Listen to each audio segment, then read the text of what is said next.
Si yo te preguntara en qué está basada tu fe, ¿qué responderías? Bienvenidos a Conociendo a Dios en 10 minutos. Y bueno, el día de hoy vamos a estar hablando sobre un tema muy importante, específicamente es el de la fe.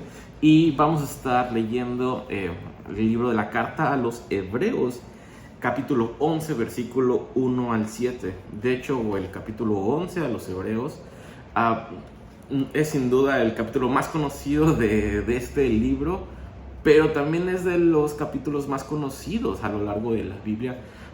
De hecho, si tú tienes en tu Biblia, va a decir como hombres de la fe. Y vamos a ver un tema muy interesante que está tocando esta carta.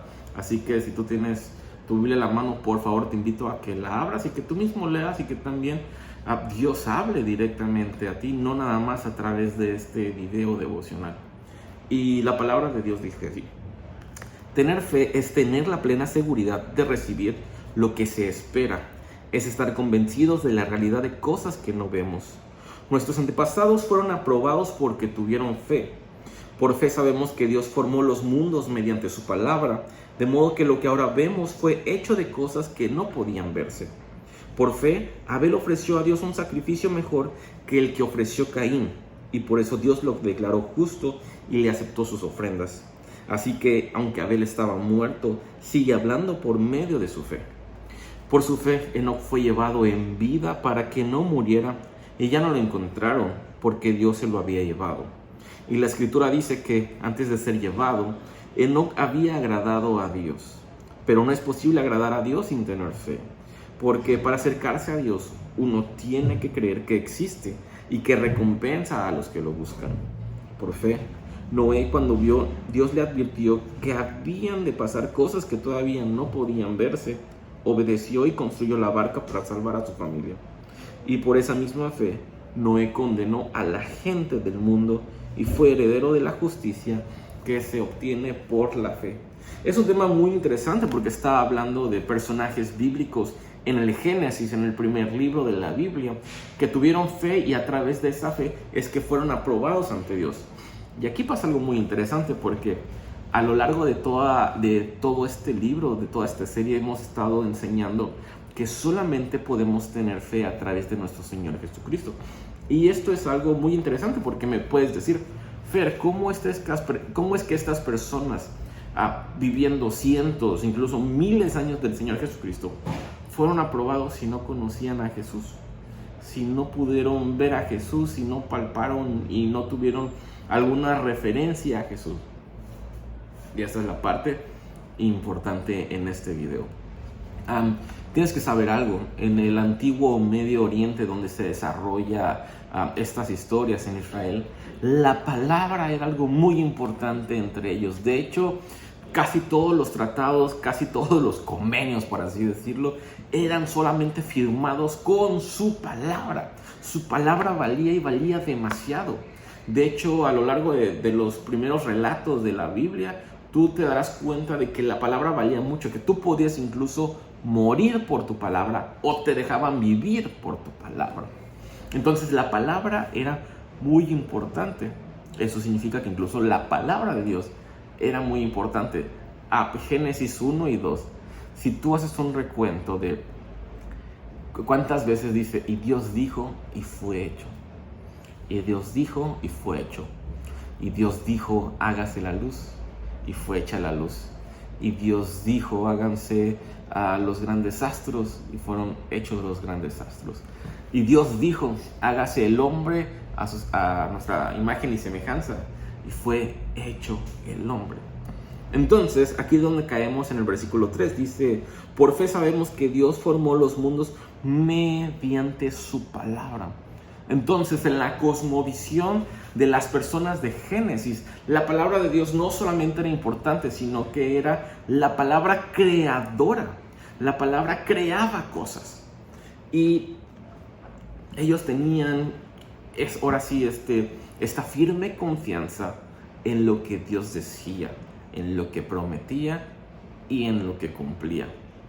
Génesis 1 y 2 ya vimos eso. En el 3 es donde empieza la historia de Adán y Eva en el huerto de Edén. Como tú sabes, ellos pecaron, pero si eres cristiano, estás familiarizado con esta historia, y si no eres cristiano, de alguna manera también has escuchado sobre Adán y Eva y sobre que estuvieron en el huerto del Edén y que ellos comieron del fruto prohibido.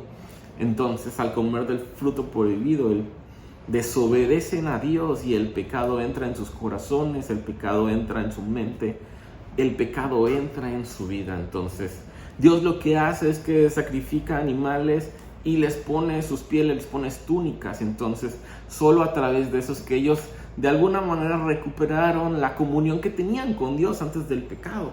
Pasa esto y se abre la brecha entre el hombre y Dios.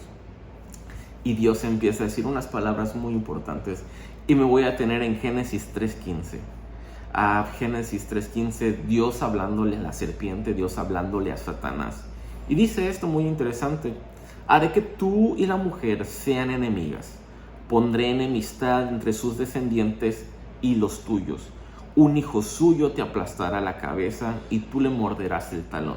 Por primera vez en la historia bíblica empieza a haber una separación entre los hijos de Dios y los hijos de Satanás.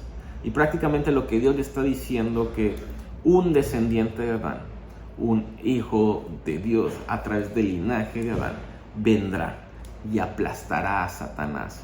Aplastará a Satanás. Terminará con esto. De alguna manera, a través de aplastando a Satanás, vamos a poder tener comunión de nuevo con Dios.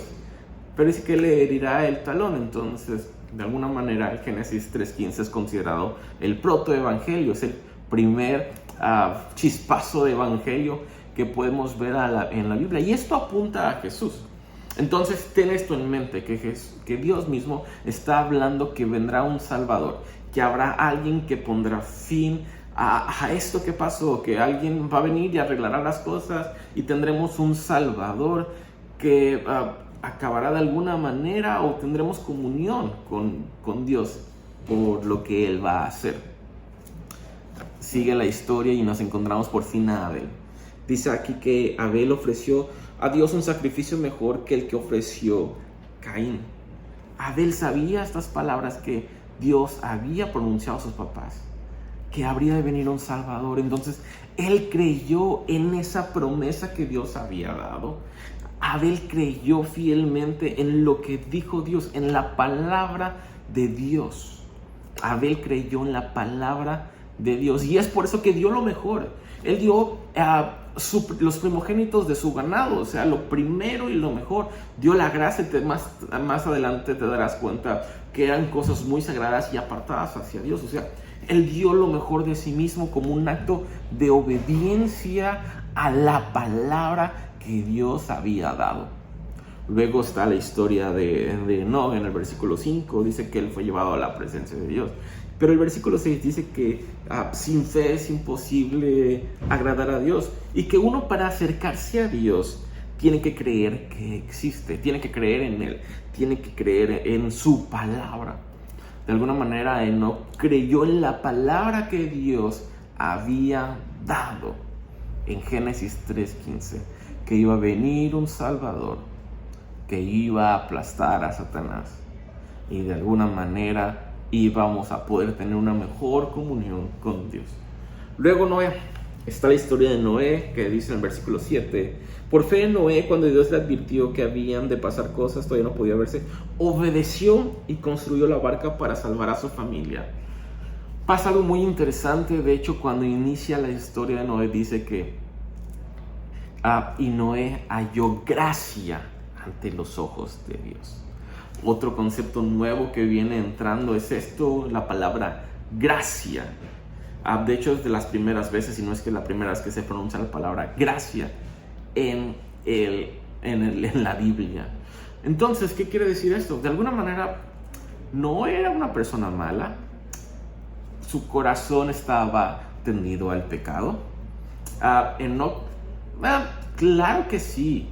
En su corazón había pecado. Abel, en su corazón había pecado. Recuerda esto: a través de Adán entró el pecado cuando desobedeció a Dios, y absolutamente toda su generación, todo el corazón, los corazones de las personas de la siguiente generación, claramente tendía al pecado. Pero aquí encontramos una palabra muy interesante: hallar gracia ante los ojos de Dios.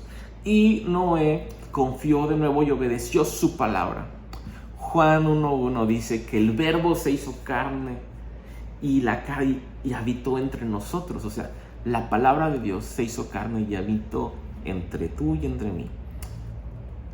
Emmanuel, Dios con nosotros, Jesucristo mismo. Génesis 3:15 estaba apuntando a Jesucristo mismo. Y ahora tú y yo confiamos también en la palabra de Dios, pero Juan 1:1 nos dice que la palabra de Dios es Jesús. Ahora tú y yo podemos ser aprobados ante Dios confiando en Jesucristo mismo, de alguna manera como lo hicieron estas personas. Termino con esto. Hebreos 11:1 dice: es pues la fe, la certeza de lo que se espera y la convicción de lo que no se ve. Evidentemente Abel no pudo ver a Jesús, pero él tenía una plena confianza en que iba a venir un Salvador y por eso fue aprobado. Enoc sabía esta promesa, él no pudo ver a Jesús, pero tuvo una confianza en las palabras que dijo Dios de un Salvador y por eso fue aprobado. Noé pasa lo mismo, porque hallaron gracia. Efesios 2:8 dice que por gracia somos salvos, y esto es por medio de la fe. Es un don de Dios, es un regalo de Dios, no por nuestras obras, para que nosotros no podamos gloriarnos. No era un pecador como tú y como yo, sin embargo halló gracia ante los ojos de Dios, y él pudo creer y confiar en esa promesa. Tú y yo somos pecadores, tú y yo necesitamos un Salvador. Tú y yo debemos creer en un Salvador como lo hicieron estos personajes. Y aquí es donde entramos y podemos ponernos en manos de Dios. Que Dios extienda el regalo de salvación. Que Dios extienda el regalo de fe. Si tú eres alguien que está escuchando esto por primera vez, ¿por qué no oramos? Te voy a acompañar a orar y que puedas empezar a caminar con Dios. Que podamos empezar a creer en Él. Necesitas creer en Él, creer en el Señor Jesucristo, porque dice que nadie viene al Padre si no es por mí, lo dijo Jesús. Y la única forma de que tú puedas llegar al Padre es a través de Él, a través de su palabra, el verbo hecho carne. ¿Por qué no oramos? Bendito Padre Celestial, te damos gracias, Señor, porque tú eres bueno y tú nos has dejado tu palabra que ahora se hizo carne. Cristo Jesús mismo, Emmanuel, Dios con nosotros, Señor. Gracias por tu Hijo Jesucristo. Gracias porque solo a través de Él podemos llegar a ti. Y te pido por aquellos que son nuevos en esto, Señor, y que apenas están viendo cómo es que se mastica esto del Evangelio y del cristianismo, que simplemente puedan poner su confianza en ti, que puedan creer en ti como su Señor y su Salvador. Y Padre, también te pedimos por aquellos como yo que hemos caminado ya algo de tiempo en el cristianismo, pero nos olvidamos de ti a veces. Se nos olvida que necesitamos un Salvador. Se nos olvida que necesitamos a Cristo Jesús. Señor, haznos consciente de eso. En Cristo Jesús. Amén. Todos necesitamos un Salvador.